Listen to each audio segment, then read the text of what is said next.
Welcome to Shrimithu's kitchen. இன்றைக்கி எங்கள் வீட்டில் டின்னர் வந்து சாஃப்டான சப்பாத்தியும் டேஸ்டான வெஜ்ஜு குருமாவும் எப்படி பண்ணுறதுன்னு பார்க்கலாம் வாங்க.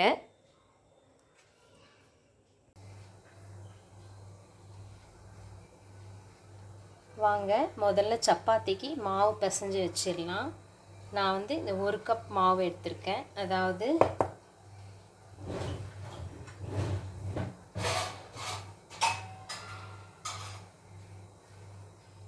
இந்த கப்பில் வந்து 2 கப்பு வரும்.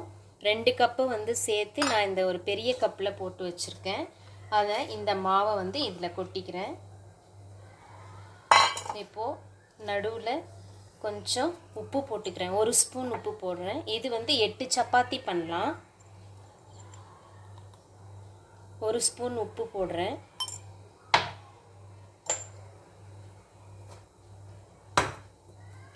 அப்புறம் 1 ஸ்பூன் வந்து சமையல் ஆயில், குக்கிங் ஆயிலே வந்து நீங்கள் 1 ஸ்பூன் சேர்த்துக்கலாம். அப்படி இல்லைன்னா நெய் சேர்த்துக்கிட்டா கூட நல்லா இருக்குங்க. 1 ஸ்பூன் குக்கிங் ஆயில் போட்டுட்டு இப்போ வந்து இல்லை, நான் வந்து வாட்டர் நல்லா கொதிக்க வச்சுருக்கேங்க. தண்ணி நல்லா இப்போ கொதிக்குது. இப்போ ஆஃப் பண்ணிவிட்டு இந்த தண்ணியை தான் வந்து இதில் சேர்த்து இந்த மாவில் கொஞ்சம் கொஞ்சமாக சேர்த்து நம்ம பிசைய போகிறோம். தண்ணி சூடாக இருக்கிறதால கை வைக்க முடியாது. நீங்கள் நல்லா ஒரு கரண்டியால் மிக்ஸ் பண்ணிவிட்டு அதுக்கப்புறம் கொஞ்சம் ஆறுனதுமா நல்லா பிசைஞ்சு விட்டுக்கோங்க.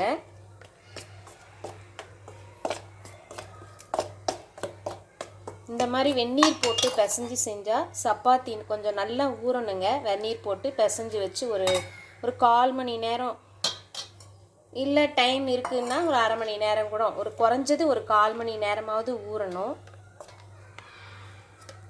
இந்த மாதிரி நல்லா கலந்து விட்டு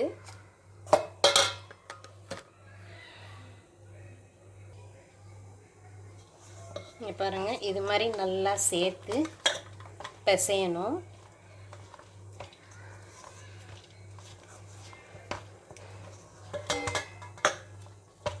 இப்போ கையில் கொஞ்சம் எண்ணெய் விட்டுக்கோங்க. கொஞ்சம் எண்ணெய் தடவிட்டு இது மேலே அப்படியே கொஞ்சம் லேசாக தடவி நல்லா அழுத்தி வச்சுட்டு மூடி வச்சுருங்க.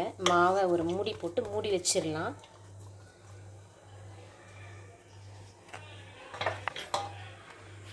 இதை மூடி ஒரு 10 நிமிஷம் ஊறட்டுன்னு வச்சிடலாங்க.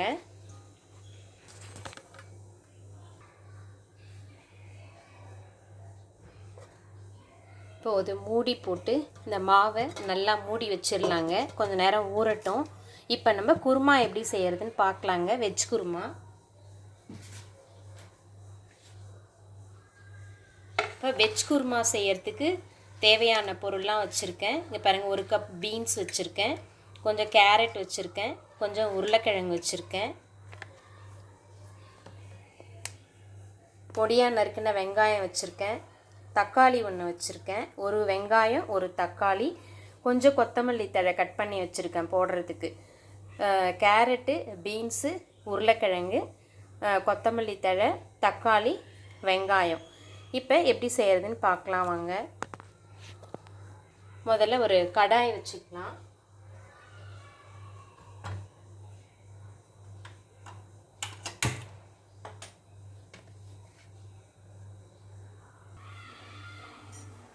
கடாய் அடுப்பில் வச்சுருக்காங்க. இதில் ஒரு 2 கரண்டி ஆயில் விட்டுக்கலாம்.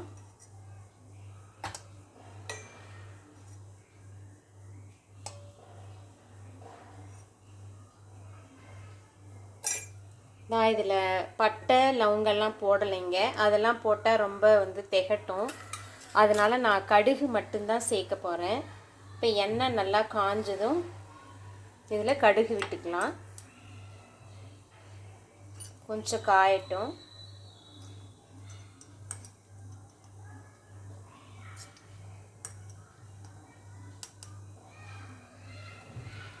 கடுகு விட்டுருக்கேன்.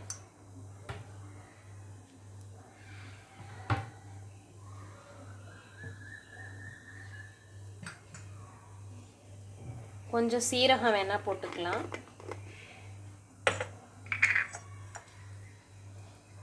கொஞ்சம் சீரகம்,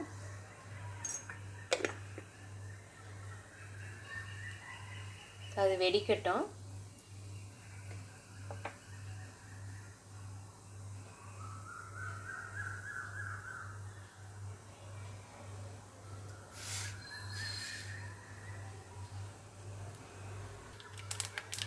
கடுகு சீரகம் பொரிய ஆரம்பிச்சிருச்சு.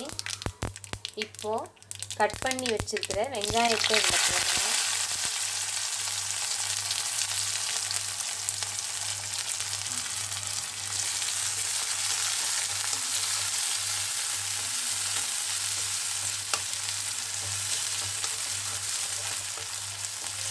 கொஞ்சம் வதங்கட்டும்.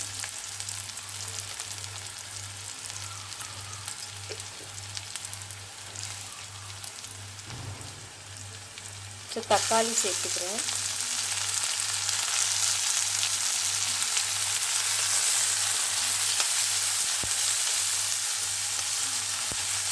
கொஞ்சம் வதங்கட்டும்.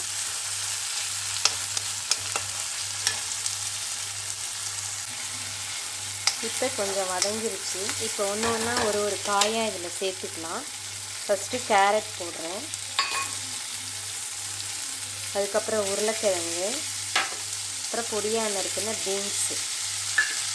இது மூணையும் போட்டு கொஞ்சம் நல்லா வதங்கினது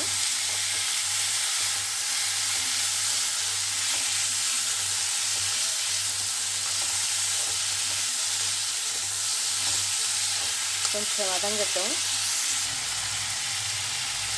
இப்போ வதங்கிடுச்சுங்க. இப்போ இது இந்த காய் மூழ்கிற அளவுக்கு இதில் தண்ணி சேர்த்துக்கலாம்.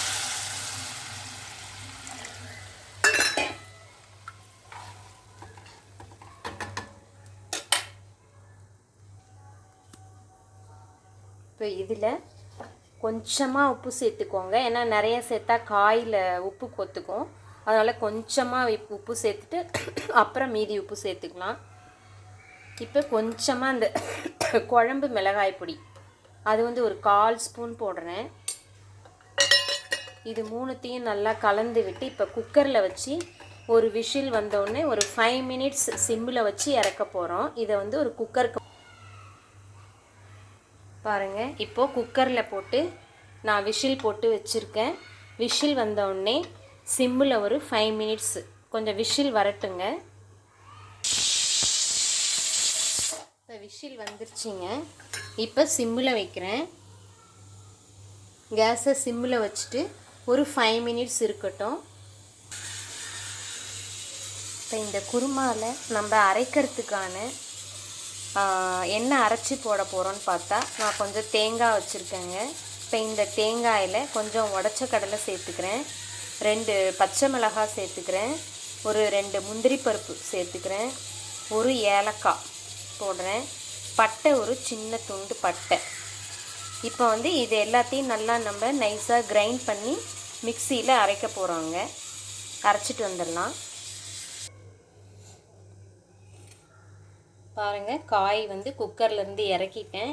இந்த நல்லா அப்படி ஒரு கடாயில் போட்டு நல்லா கொஞ்சம் காயை ரொம்ப ஸ்மாஷ் பண்ணக்கூடாது, சும்மா 1-2 அப்படி மசிஞ்சுக்கோங்க. அவ்வளோதாங்க, போதும். இப்போ நம்ம இந்த தேங்காய் இந்த இதெல்லாம் அரைச்சி வச்சுருக்கோம் இல்லையா, அதை இதில் நான் அப்படியே போடுறேன். அரைச்சி வச்சுருக்கிற விழுதை போட்டுட்டு தேவையான அளவு உப்பு தேவையான அளவு போடுறேன். அவ்வளோதாங்க. இதை நம்ம அடுப்பில் வச்சு கொதிக்க வைக்கலாம். இங்கே பாருங்கள், இப்போ நான் இதை அடுப்பில் வச்சுருக்கேன். இது நல்லா கொதிக்கட்டும். நம்ம அதுக்குள்ளே மாவு ஊறி இருக்கும். இப்போ மாவு எடுத்து நம்ம சப்பாத்தி திரட்ட ஆரம்பிக்கலாம். இது அப்படியே கொதிக்கட்டும். இப்போ மாவு எடுத்து நம்ம இன்னும் கொஞ்சம் நல்லா அப்படி கையால் உருட்டி பிசையுங்க.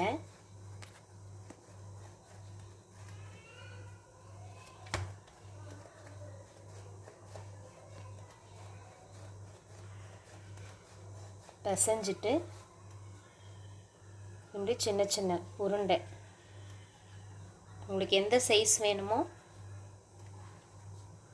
அந்த சைஸ் போட்டுக்கலாங்க. இந்த மாதிரி எல்லாத்தையும் உருண்டை செஞ்சு வச்சுக்கணும்.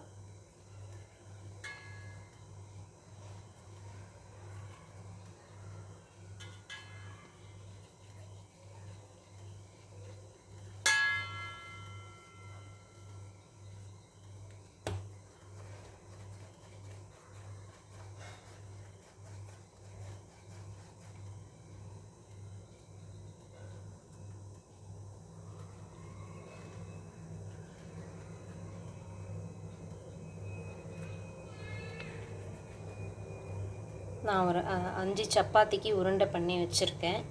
இப்போ நம்ம இதை எப்படி திரட்டுறதுன்னு பார்க்கலாம்.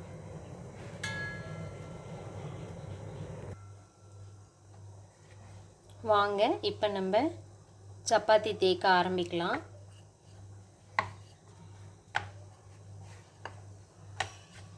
இப்போ இது நடுவில் கொஞ்சம் தேய்ச்சதும் இது நடுவில் கொஞ்சம் ஆயில் விட்டுக்கோங்க. இது நெய் கூட விடலாம், அப்படி நெய் இல்லைன்னா ஆயில் விட்டுக்கலாம். நல்லா நடுவில் இப்படி பரத்தி விட்டுட்டு இதை வந்து இப்படி நல்லா இப்படி முக்கோணமாக மடிங்க. ரவுண்டாக வரதுக்காக நான் இப்படி ஷேப் பண்ணுறேன். இப்போ மறுபடியும் இதை திரட்டணும்.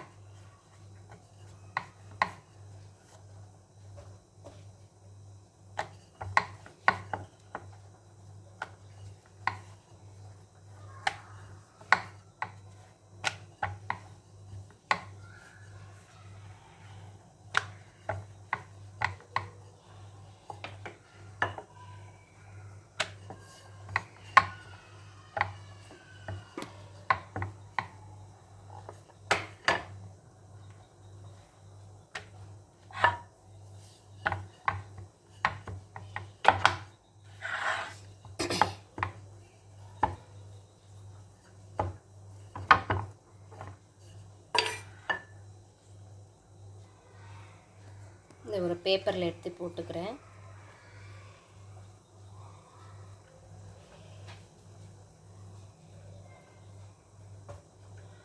மறுபடியும் ஒரு உருண்டை எடுத்து திரட்டலாம்.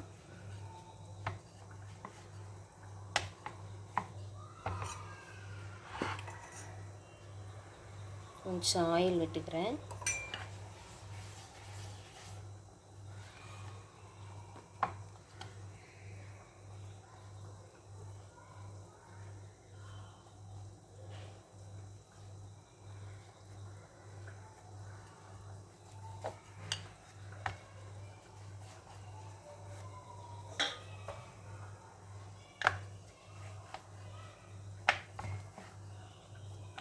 இதே மாதிரி நம்ம எல்லா சப்பாத்தியும் திரட்டி வச்சுக்கணும். எண்ணெய்க்கு பதில் இது நெய் கூட விட்டு நம்ம தேய்ச்சிக்கலாம், ரொம்ப சாஃப்டாக இருக்கும்.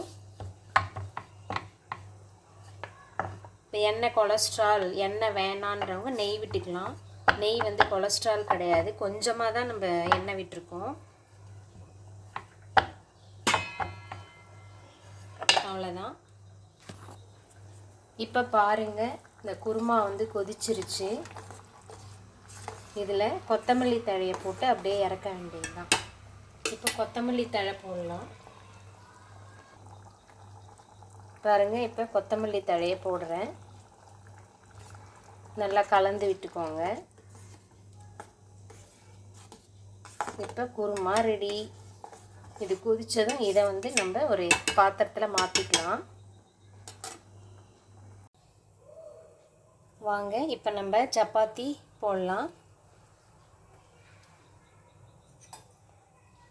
இப்போ நான் கடாய் சப்பாத்திக்கு இது வச்சுட்டேன். இப்போ இதில் கொஞ்சம் எண்ணெய் விட்டுறேன்.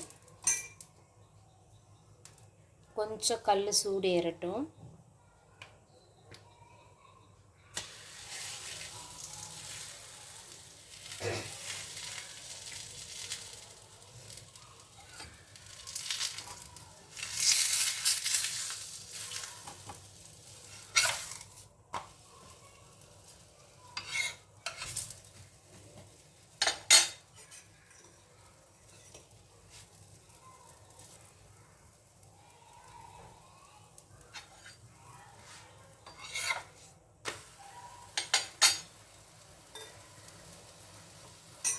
பாருங்கள், நல்லா புஷ்ஷுன்னு மேலே எழும்பி வருது.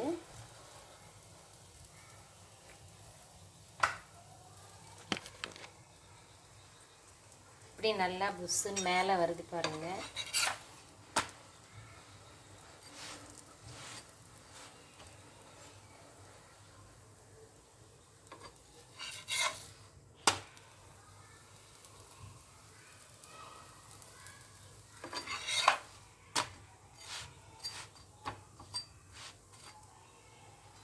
இதுக்கு எண்ணெய் வேண்டான்னா எண்ணெய் போடாமல் கூட வந்து பண்ணிக்கலாம். ஏன்னா வயசானவங்களுக்குலாம் எண்ணெய் வேண்டான்னு சொல்லுவாங்க. எண்ணெய் இல்லாமல் கூட நம்ம நல்ல கல் சூடானதும் எண்ணெய் இல்லாமல் போட்டு எடுத்தாலும் நல்லா உப்பி வரும்.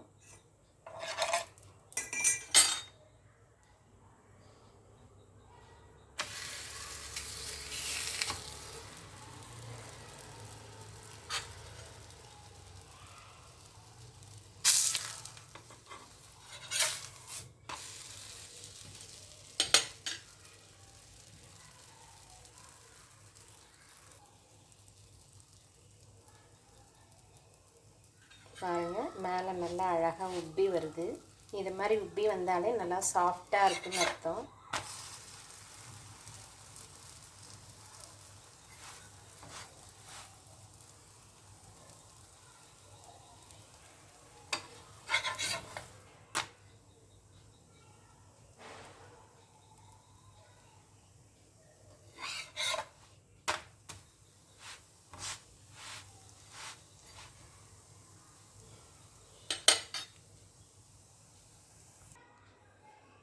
அவ்வளோதாங்க, சப்பாத்தி இப்போ ரெடி ஆயிடுச்சு.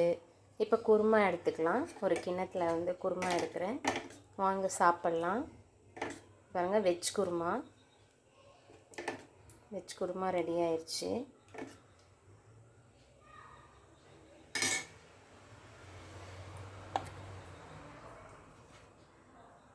சப்பாத்தி குருமா ரெடி ஆயிடுச்சிங்க, வாங்க சாப்பிட்லாம்.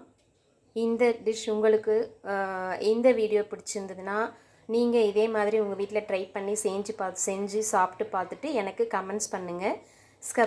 சப்ஸ்கிரைப் பண்ணுங்கள், லைக் பண்ணுங்கள், ஷேர் பண்ணுங்கள். பாய், நெக்ஸ்ட் வீடியோவில் பார்க்கலாம். Welcome to Shrimithu's kitchen. இன்றைக்கி எங்கள் வீட்டில் டின்னர் வந்து சாஃப்டான சப்பாத்தியும் டேஸ்டான வெஜ்ஜு குருமாவும் எப்படி பண்ணுறதுன்னு பார்க்கலாம் வாங்க.